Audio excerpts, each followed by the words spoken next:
So welcome students. आज हम बात करने वाले हैं मोल कंसेप्ट की और हम आज बात करने वाले हैं story of a mole. Mole concept को जानने के बाद आपके लिए मोलैरिटी,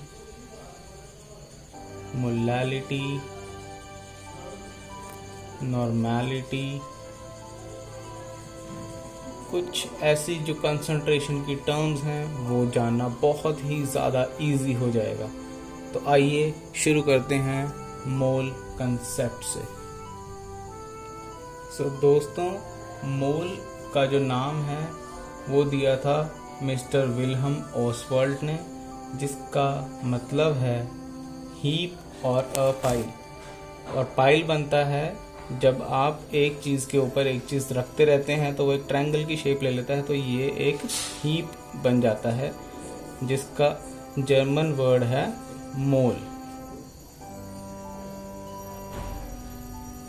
मोल को जानने से पहले सबसे पहले हमें पता होना चाहिए कि एक एटम का बेसिक स्ट्रक्चर क्या होता है, पहली चीज़।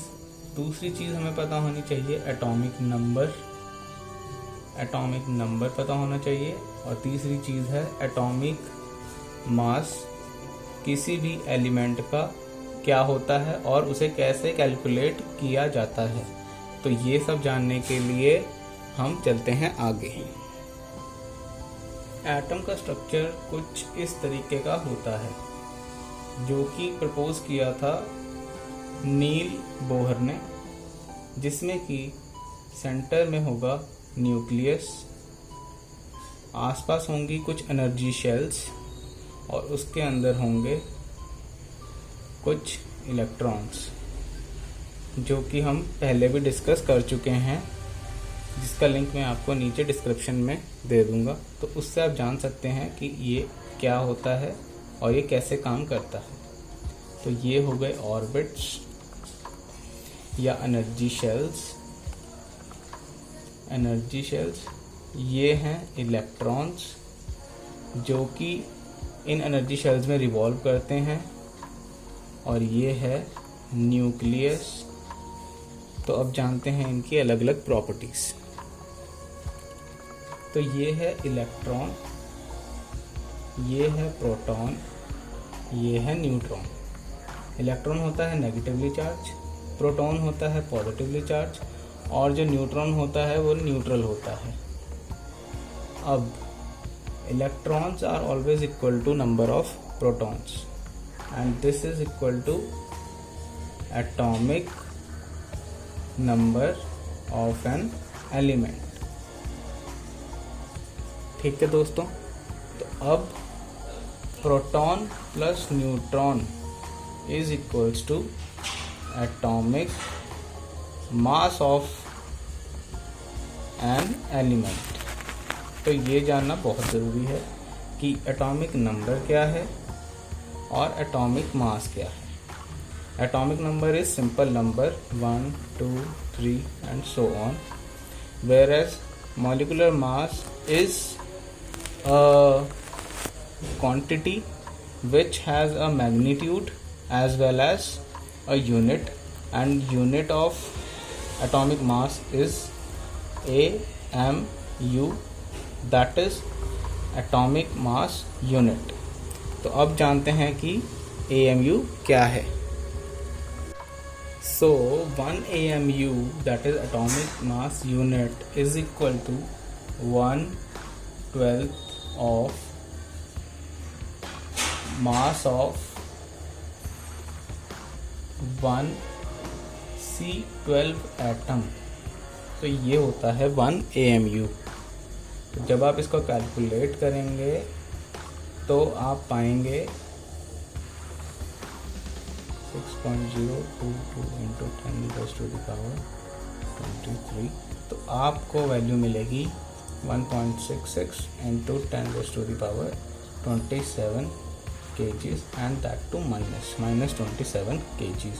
तो this is equal to 1 U और 1 AMU एटॉमिक मास यूनिट।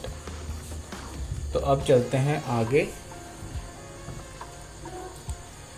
तो अब हम देखते हैं कि एटॉमिक मास कैसे कैलकुलेट किया जाता है किसी भी एलिमेंट के लिए, क्योंकि ये एटम की बात हो रही है तो हम यहाँ पे एलिमेंट की बात करेंगे, but not of any compound और एनी मॉलिक्यूल। तो अब हम बात करते हैं एटॉमिक मास की। तो ये होता है number of protons plus number of neutrons, जैसे कि हमने अभी भी देखा था। तो अगर किसी एलिमेंट के नंबर ऑफ प्रोटॉन्स हैं 2 और नंबर ऑफ न्यूट्रॉन्स हैं 3, तो उसका एटॉमिक मास कितना होगा? 5 यूनिट्स। सिमिलरली अगर ये वैल्यूज चेंज हो जाएंगी तो आप इसमें सब्स्टिट्यूट कर सकते हैं। जैसे लिथियम के केस में होता है कि नंबर ऑफ प्रोटॉन्स होते हैं 3 बट नंबर ऑफ न्यूट्रॉन्स होते हैं 4। तो लिथियम का जो मॉलिक्यूलर मास बनता है वो बनता है 7 यूनिट्स। सिमिलरली बेरिलियम, बोरॉन, अगर आप देखेंगे तो बेरिलियम का बनता है 9 यूनिट्स एंड बोरॉन का बनता है 11 यूनिट्स। तो ऐसे ही आपको सारे 1 से लेकर 20 तक के एलिमेंट्स का आपको एटॉमिक मास निकालना है और याद करना है। तो ये रहे आपके लिए 1 से 20 तक के एटॉमिक मासेस ऑफ एलिमेंट्स, जो कि अगर आप सम अप करेंगे नंबर ऑफ प्रोटॉन्स को और न्यूट्रॉन्स को तो आपको एग्जैक्टली वही वैल्यू मिलेगी, और ये आपको याद रखना है। तो अब हम बात करते हैं कि मॉलिक्यूलर मास को निकालना कैसे है किसी भी कंपाउंड के। तो सबसे पहले ऐसे हम बात करते हैं CO2 की। इसको सबसे पहले आप लिखें CO2। तो कार्बन का मास कितना है? 12 और एक ही कार्बन है तो इंटू 1। ऑक्सीजन का मास होता है 16, तो 2 ऑक्सीजन हैं तो इंटू 2। तो ये नॉर्मल एडिशन एंड मल्टीप्लिकेशन है, तो ये आ जाएगा 12 और ये आ जाएगा 32।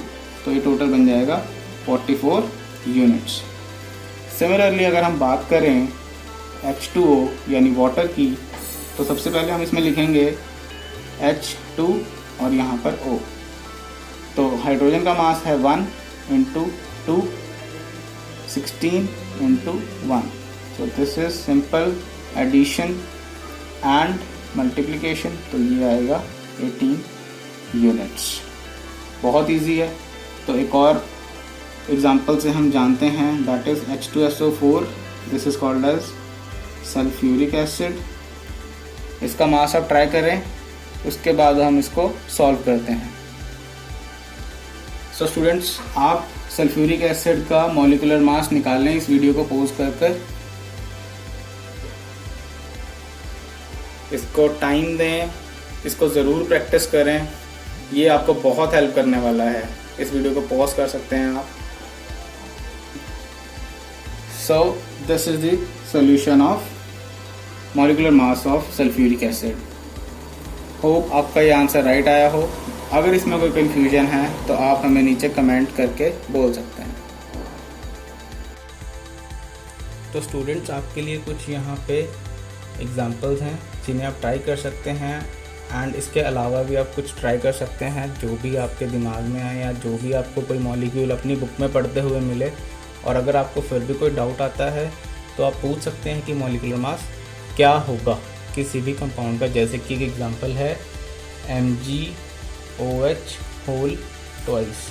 तो इसमें जो OH का मॉलिक्यूलर मास आएगा दैट विल बी 2 टाइम्स। तो इसको आप कैलकुलेट करके देखना कि इसका एटॉमिक मास या मॉलिक्यूलर मास क्या आता है।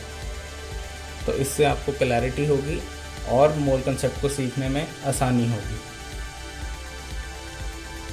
सो अब बात करते हैं हमारे आज के हीरो मोल की। तो मोल जो है वो क्या है, किस चीज़ को हम मोल कहते हैं और मोल का काम क्या है। जैसे कि हमें पता है 1 pair consist of 2 items. it may be shoes, it may be socks, it may be pants. Similarly dozen जैसे एक अपने आप में complete term है for 12 items in a group. तो similarly मोल भी वही चीज़ है, पर 1 mole is equal to 6.022 into 10⁻23 numbers. तो इतनी क्वांटिटी में अगर कोई चीज़ होगी तो उसे हम 1 मोल कहेंगे। ये चीज़ आप याद रखें। और ये जो नंबर है इतना बड़ा, इसको हम कहते हैं एवोगैड्रोज नंबर, क्योंकि ये एवोगैड्रो जी ने हमें दिया था, इसलिए हम इसको एवोगैड्रो नंबर कहते हैं, जिसे कहते हैं मोल। और इसकी वैल्यू है 6.022 इंटू 10⁻23। तो ये आप याद रखें। आगे चलते हैं मोल कंसेप्ट की ओर। तो दोस्तों अब शुरू करते हैं मोल कंसेप्ट की कहानी। तो मोल कंसेप्ट जो है वो बहुत ही इजी है।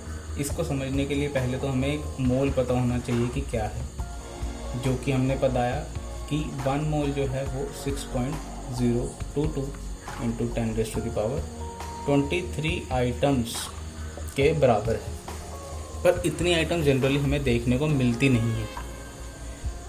इतना पैसा अगर किसी के पास हो तो वो really he will be the richest person on this earth, but ऐसा नहीं है।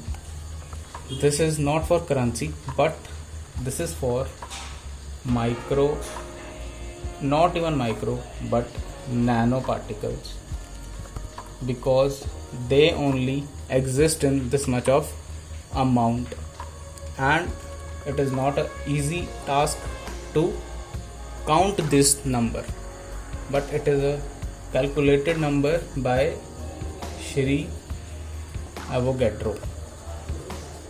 तो हमें एवोगैड्रो जी के बारे में पता चल गया कि एवोगैड्रो नंबर है, एवोगैड्रो जी ने ये हमें दिया था। तो अब मोल कंसेप्ट की ओर चलते हैं कि मोल कंसेप्ट एक्चुअल में क्या है। तो मोल कंसेप्ट में मोल जो है is equal to gram atomic mass of a particular element, and that is equal to Avogadro का नंबर, जो कि हमें ऑलरेडी पता है कि क्या है। तो अब हम ट्राई करते हैं और इसको समझने की कोशिश करते हैं कि ये क्या चीज़ है। अब जैसे कि हमें पता है कि सोडियम का जो मास है वो होता है 23। तो 23 ग्राम्स ऑफ सोडियम जो होगा उसे हम कहेंगे 1 मोल, और इसके अंदर एवोगैड्रो नंबर के सोडियम एटम के ही एटम्स होंगे। ये है मोल कंसेप्ट। सिमिलरली ये बात हुई सोडियम की। अगर मैं बात करता हूँ सल्फ़र की, तो सल्फ़र का एटॉमिक वेट जो है वो होता है 32 यूनिट्स। पर अगर आप 32 ग्राम्स ऑफ सल्फ़र लेंगे तो वो जो होगा 1 मोल के इक्वल होगा, और उसमें भी Avogadro numbers of sulphur atoms होंगे। उसमें सोडियम के एटम्स नहीं होंगे इतने, क्योंकि वो सल्फ़र की बात हो रही है। तो इतने ग्राम सल्फ़र इज़ 1 मोल, एंड उसके अंदर 6.022 इंटू 10⁻23 सल्फ़र एटम्स होंगे। तो सिमिलरली अगर हमें कहा जाए कि 32 ग्राम्स ऑफ ऑक्सीजन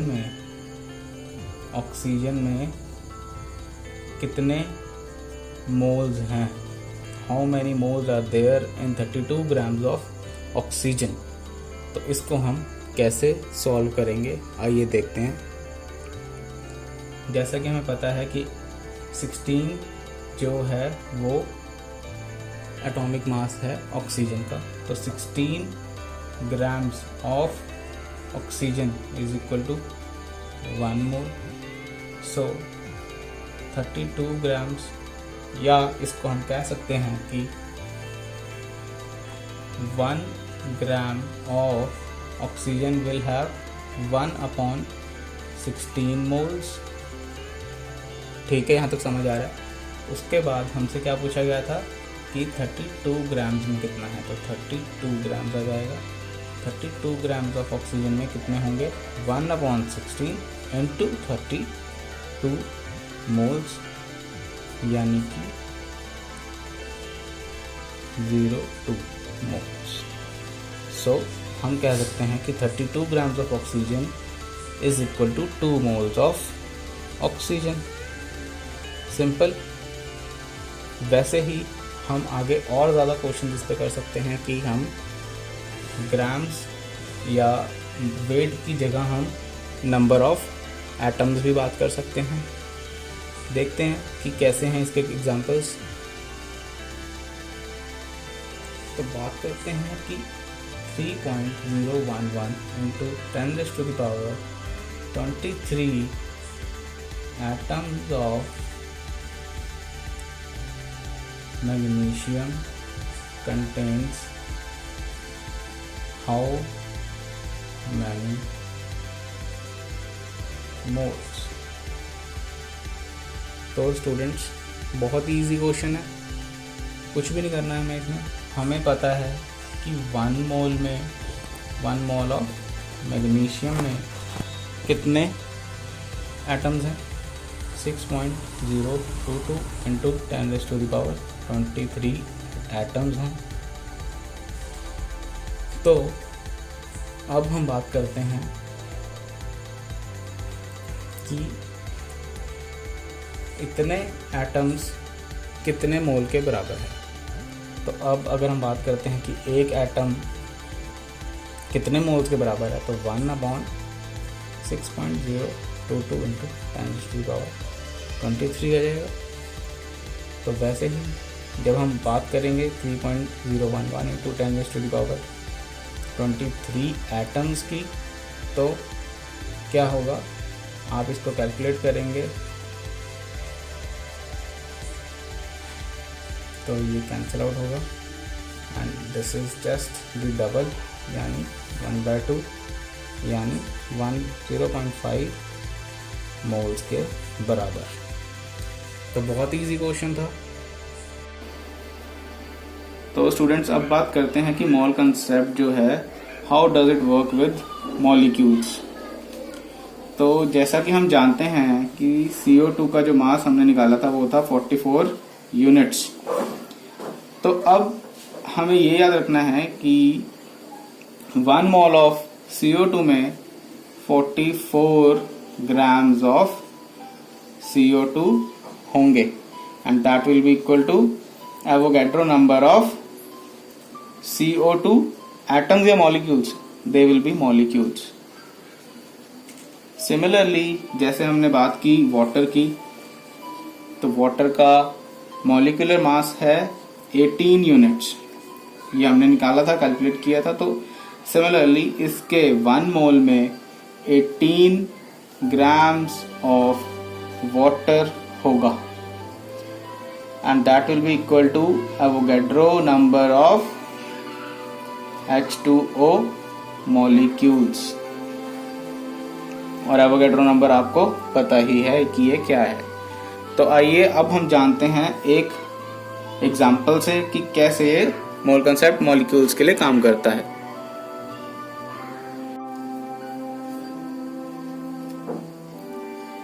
अब आपके लिए एग्जाम्पल है एसिटिक एसिड का। तो आपने इसमें बताना है कि 90 ग्राम्स में कितने मोल्स हैं। 90 grams of CH3COOH consists of how many moles?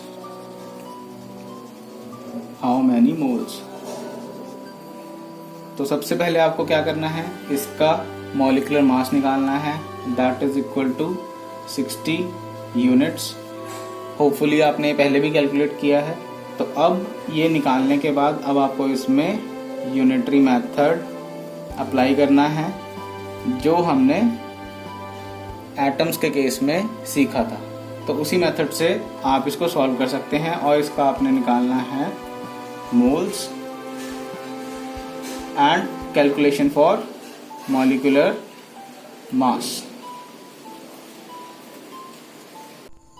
और ये रहा आपका मॉलिक्यूल्स का सॉल्यूशन। तो अब ये कुछ क्वेश्चंस हैं जो आप ट्राई कर सकते हैं अपने घर पे, और अगर फिर भी कोई डाउट हो तो आप हमें नीचे कमेंट सेक्शन में बता सकते हैं कि आपका क्या डाउट है।